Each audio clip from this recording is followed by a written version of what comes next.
Hi friends, welcome back to my channel. चलिए कहानी आगे स्टार्ट करते हैं। वांगजी सिचेन की बात का जवाब देते हुए कहता है कि नहीं भैया, अभी सही वक्त नहीं आया है। विंग को इस बारे में कुछ भी याद नहीं है। मुझे डर है कि कहीं उसके दिमाग पर इस बात का ज़्यादा प्रभाव हो गया तो। और वैसे भी अभी तक तो मैंने उसे ये भी नहीं बताया है कि मैं उसे प्यार। लेंजा आगे बोलने ही वाला था कि वह अचानक चुप हो जाता है। थोड़ी देर कुछ सोचकर वह कहता है, भैया, विंग को सब कुछ याद आ गया है। क्या उसे हमारे बारे में याद नहीं आया, या फिर वह जानबूझकर उस बात को भूलने की कोशिश कर रहा है? अगर ऐसा है तो फिर उसे कुछ भी बताना व्यर्थ है, क्योंकि अगर बताने के बाद भी उसने। तभी अचानक एक जोरदार आवाज से दोनों का ध्यान उस आवाज की तरफ चला जाता है। वे देखते हैं कि विंग अचानक बेहोश होकर गिर गया है। दरअसल अधिक शराब पीने और लेंजा की बातें सुनकर विंग को विजन्स आने लगे। वह याद करने की कोशिश कर रहा था कि आखिर लेंजा किस बारे में बात कर रहा है। अत्यधिक जोर पड़ने से उसका सिर दुखने लगा और वह बेहोश हो गया तथा उसके हाथ में जो जार था वह भी जमीन पर गिरकर टूट गया था। इसीलिए इतनी तेज आवाज हुई। दोनों तुरंत उसकी तरफ दौड़े और देखा कि विंग बेहोश पड़ा है। लेंजा ने तुरंत विंग को उठाया और जिंक्शी में ले गया तथा सिचन तुरंत ही हीलर को बुलाने चले गए। थोड़ी देर बाद हीलर सिचन के साथ जिंक्शी में पहुंचा और विंग को चेक करने लगा। लेंजा विंग को अपनी स्पिरिचुअल एनर्जी ट्रांसफर कर रहा था। तब हीलर कहता है कि वे ठीक है, बस शराब और दिमाग पर ज़्यादा जोर देने की वजह से वे बेहोश हो गए हैं। मैंने आपसे कहा था कि उन्हें कोई भी बात जबरदस्ती याद मत दिलाइएगा। लेंजा और लेंसिचन दोनों एक दूसरे को देखने लगते हैं। दोनों की आंखों में एक ही सवाल था कि क्या विंग ने उनकी बातें सुन ली है। मैंने इन्हें दवाई दे दी है, अब सुबह तक इन्हें आराम मिल जाएगा। बस इतना ध्यान रखिएगा कि इनके दिमाग पर किसी बात का जोर नहीं पड़ना चाहिए। ये कहकर हीलर वहाँ से चला जाता है। लेंसिचन वांगजी को अपना और विंग का ध्यान रखने की कहकर वहाँ से चले जाते हैं। वांगजी भी विंग के पास लेट जाता है। वह विंग को लगातार देखे जा रहा था। वह सोच रहा था कि अगर विंग को कभी भी उनके बारे में याद नहीं आया तो वह उसे कभी इस बारे में नहीं बताएगा, और अगर उसे सब कुछ याद आ गया है और वह इस बारे में चर्चा नहीं करना चाहता तो वह चुप रहेगा। अगली सुबह विंग भारी सिरदर्द के साथ जागता है। उसकी कराहत सुनकर वांगजी किचन से दौड़कर आता है और पूछता है, विंग, क्या तुम ठीक हो? विंग नोट करते हुए कहता है, हाँ, बस थोड़ा सिर दर्द है। वांगजी वापस किचन में जाकर उसके लिए बाउल में एक सूप लाता है और उसे पीने के लिए देते हुए कहता है, ये सूप पी लो, तुम्हें इससे आराम मिलेगा। विंग लेंजा के हाथों से सूप लेकर पीने लगता है। वह चारों तरफ देखता है तो उसे युआन कहीं नहीं दिखता। तो वह लेंजा से पूछता है कि युआन कहाँ है। वांगजी कहता है, वह अपनी क्लास के लिए गया है। विंग हैरानी से पूछता है, तो फिर तुम अपने लेक्चर्स के लिए नहीं गए? वांगजी बिना कोई जवाब दिए विंग के हाथ से खाली बाउल लेकर किचन में चला जाता है। वह किचन से ही कहता है कि तुम जल्दी से तैयार हो जाओ, तब तक मैं नाश्ता तैयार कर लेता हूँ। विंग उठकर नहाने चला जाता है। जब वह बाहर निकलता है तो देखता है टेबल पर उसका मनपसंद नाश्ता रखा है। वह पूछता है, क्या ये सब तुमने बनाया है लेंजा? वांगजी सिर्फ नोट करता है। विंग खाने की टेबल के सामने बैठ जाता है और लेंजा उसकी प्लेट में नाश्ता परोसने लगता है। विंग वांगजी को देखे जा रहा था। क्या उसे कल के बारे में लेंजा से बात करनी चाहिए या नहीं, लेकिन फिर वह सोचता है कि मुझे यकीन है कि लेंजा उसे कुछ नहीं बताएगा, क्योंकि वह ऐसा पहले भी कर चुका है। विंग अपने ख्यालों में खोया हुआ था। लेंजा उसे पुकारता है, विंग, विंग। विंग चौंक कर पूछता है, हाँ हाँ हाँ, क्या हुआ लेंजा? नाश्ता ठंडा हो रहा है, तुम किन ख्यालों में खोए हुए हो? विंग कुछ नहीं कहकर नाश्ता करने लगता है।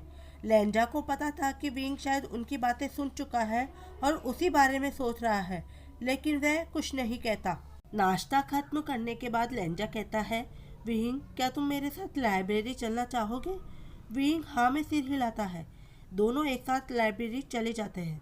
वांगजी वहां जाते ही क्लैन का कुछ काम करने लगता है और विंग कोई बुक पढ़ने के लिए देखने लगता है। वह एक बुक लेकर लेंजा के सामने ही बैठ जाता है। वह उस बुक को पढ़ने लगता है और बीच बीच में लेंजा को देखे जा रहा था। उसे उन दिनों की याद आने लगती है जब वह क्लाउड रिसेसेस में पढ़ने आया था और उसे यहाँ के नियमों को तोड़ने के लिए सजा मिली थी, और तब लैंजा उसकी सजा के दौरान उसके साथ ही रहता था। ये याद करके वह मुस्कुराने लगता है। लैंजा तिरछी नजरों से वीन को देख रहा था। वीन को यूं मुस्कुराते देख वह भी स्माइल करता है, लेकिन तुरंत अपने कोल्ड फेस को वापस ले आता है। तभी एक डिसिपल वहाँ आता है और कहता है, हैंग मानजुन, मास्टर वी, जेवाजुन ने आप लोगों को बुलाया है। दोनों एक दूसरे की तरफ देखते हैं और नोट करते हैं। दोनों वहाँ से जेवाजुन के पास चले जाते हैं। उन्हें देखते ही जेवाजुन कहते हैं, मुझे आप लोगों से कुछ कहना है।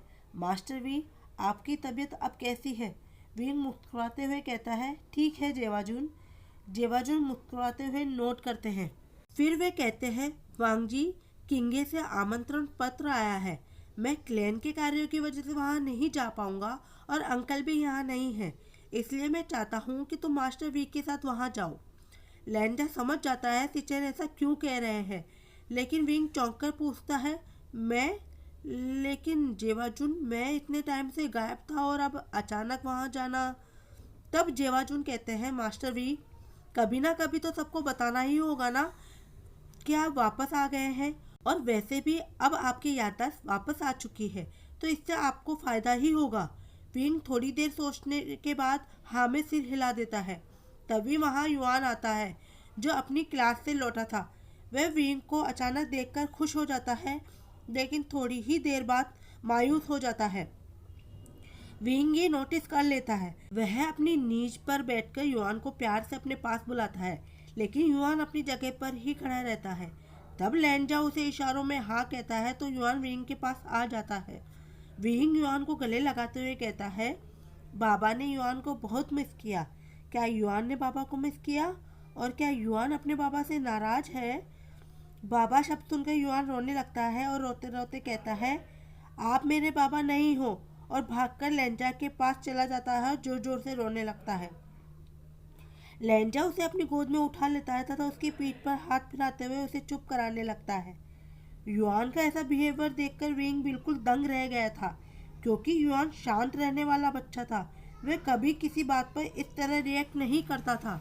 लैन सिचन विंग को यूं ही नीच पर बैठा देखकर कहते हैं, मास्टर वी, युआन की तरफ से मैं माफ़ी मांगता हूँ। वह इन दिनों थोड़ा परेशान है, आप उसकी बातों को दिल से मत लगाइएगा। विंग खड़ा हो जाता है और नोट करता है।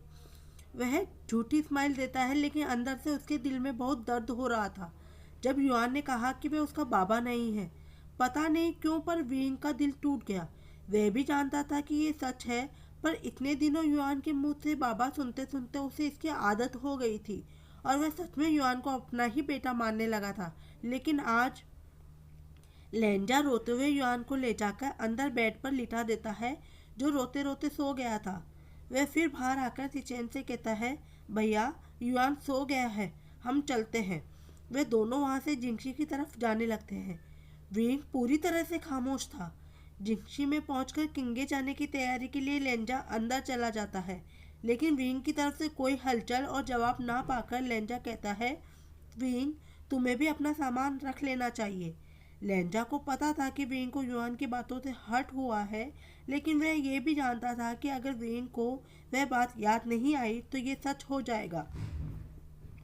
विंग भी अपना सामान रख लेता है। दोनों सिचेन से विदा लेकर किंगे के लिए निकल जाते हैं। रास्ते में भी विंग बिल्कुल खामोश था। लैंजा को विंग को इस तरह देखकर बहुत दुख हो रहा था, इसलिए वह कहता है कि विंग, प्लीज युआन की बातों को दिल से मत लगाओ। वह बस थोड़ा उदास था।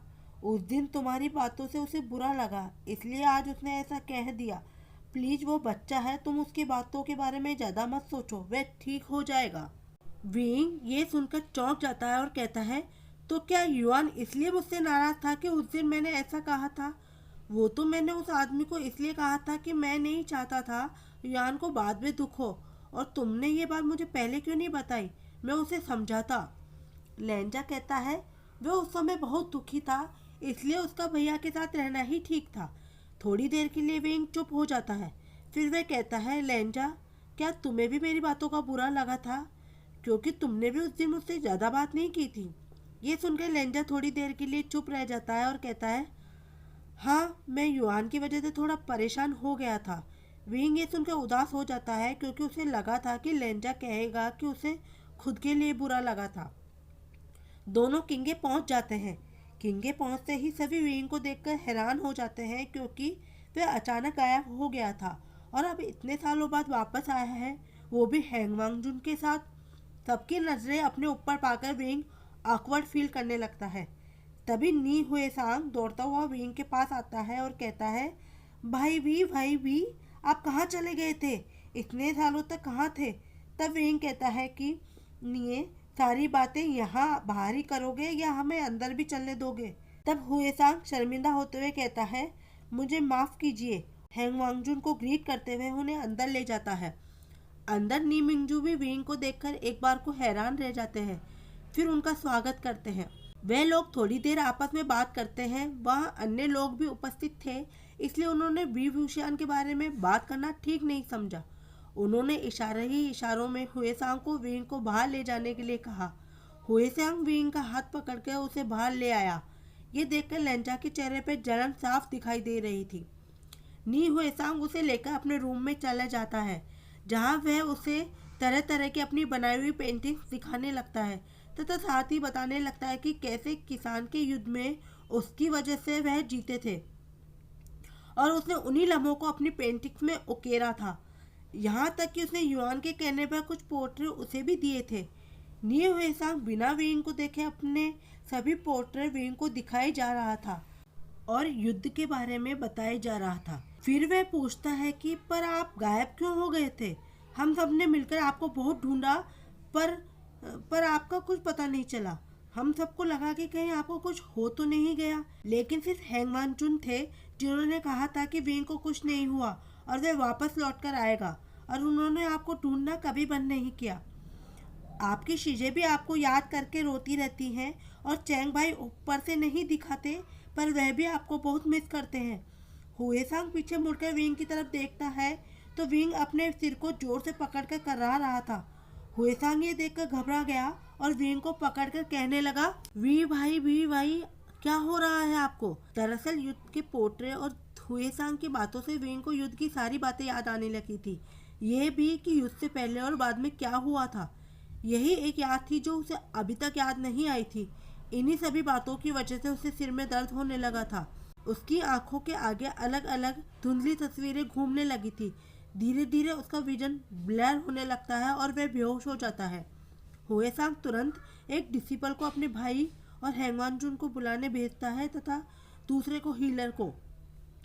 डिसिपल तुरंत दरबार में आकर नी मिंगजू को सूचना देता है। नी मिंगजू लैन वांगजी को इशारा करके साथ चलने की कहता है तथा सबसे जलपान ग्रहण करने की कहकर वहां से हुए सांग के कक्ष की तरफ जाने लगता है। लैन वांगजी कंफ्यूज था कि आखिर ऐसा क्या हुआ है कि चलती सभा को छोड़कर वे हुए सांग के कक्ष में जा रहे हैं।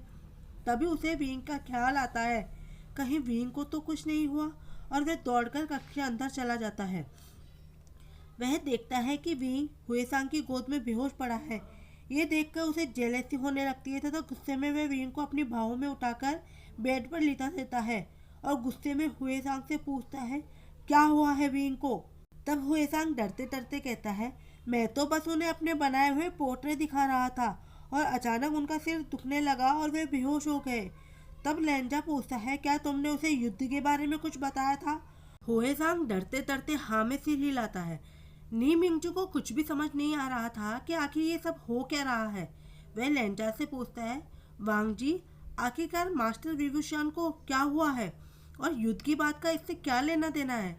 लेंजा उनकी बात का जवाब देने ही वाला होता है कि हीलर वहां आ जाता है और विंग को चेक करने लगता है। वह उसे मेडिसिन देकर कहता है, ये ठीक है, बस किसी तनाव की वजह से बेहोश हो गए हैं, बस उन्हें आराम की जरूरत है। ये कहकर वह निमिंगजू को बो करके वहां से चला जाता है। वांगजी विंग को अपनी स्पिरिचुअल एनर्जी देने लगता है।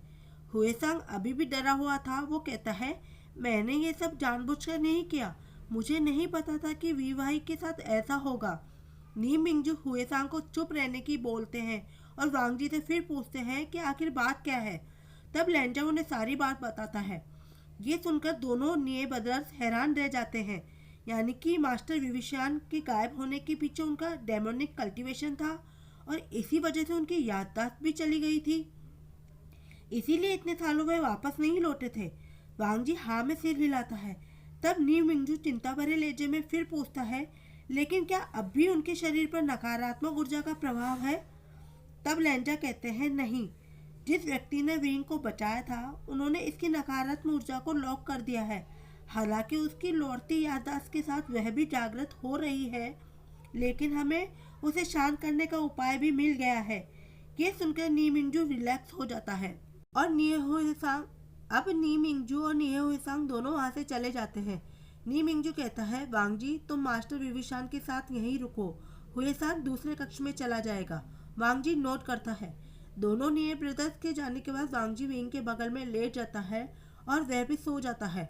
आधी रात को उसकी नींद खुलती है और वो देखता है कि विंग नींदों में ही कुछ बड़बड़ा रहा है और वह पूरी तरह से पसीने से भीगा हुआ है। लेंजा समझ जाता है कि विंग को फिर से नाइटमेयर आ रहा है। विंग सपने में अपने आप को युद्ध में खड़ा देख रहा था। वह अपने आप को वही बांसुरी बजाते हुए देख रहा था जो उसके बाबा ने उसे आते वक्त दी थी, लेकिन उसके बाबा ने उसे इसके इस्तेमाल के लिए मना किया था, इसलिए उसने उस बांसुरी को छुपा कर रखा था।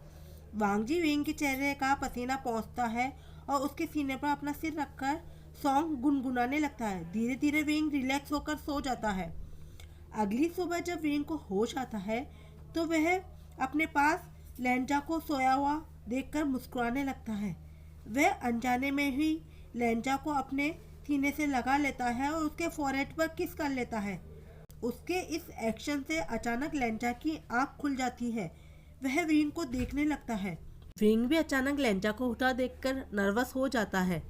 वह तुरंत वांग जी को छोड़कर बेड से उठ जाता है और वहाँ से बाहर चला जाता है। लेंजा अभी तक शॉक्ड में था। उसे समझ नहीं आ रहा था कि विंग को अचानक क्या हुआ है, और उधर विंग भी ये सोच रहा था कि ये मैंने क्या किया, लेंजा मेरे बारे में क्या सोचेगा। मुझे अपनी फीलिंग्स पर कंट्रोल रखना चाहिए था। गायब होने से पहले मैंने लेंजा से अपने दिल की बात नहीं कही थी, और मैं तो ये भी नहीं जानता क्या वह भी वैसा ही फील करता है जैसा मैं उसके बारे में फील करता हूँ। और युद्ध में जो भी हमारे बीच हुआ, क्या वह उसे भूल चुका है? क्या वह मुझे माफ़ कर पाएगा? क्या उसने मुझे अभी तक माफ़ किया होगा? इतना सब सोचते सोचते विंग के सिर में अचानक फिर से दर्द होने लगता है। तब वह अपने आप को शांत करते हुए कहता है, मुझे इसके बारे में लेंजा से बात करनी होगी। भले ही उसके बाद उसका जो भी फैसला हो वह मुझे स्वीकार होगा, लेकिन बिना बात किए हमारे बीच में कुछ भी ठीक नहीं हो सकता। और क्या युआन सच में मेरा ही बेटा तो नहीं है? आज के लिए इतना ही दोस्तों। सॉरी दोस्तों, एक्चुअली अभी तक मेरा कोल्ड ठीक नहीं हुआ है, इसलिए थोड़ी मेरी आवाज़ आपको ख़राब लग सकती है। वीडियो पसंद आया हो तो लाइक कीजिए, शेयर कीजिए, मेरे चैनल को सब्सक्राइब करना ना भूलिए। और जैसा कि आपने एंडिंग से आपको समझ में आ ही गया होगा कि कल का पार्ट बहुत इंटरेस्टिंग होने वाला है, तो प्लीज़ नेक्स्ट पार्ट के लिए वेट कीजिए। और तब तक के लिए अपना ध्यान रखिए। Love you all, bye bye.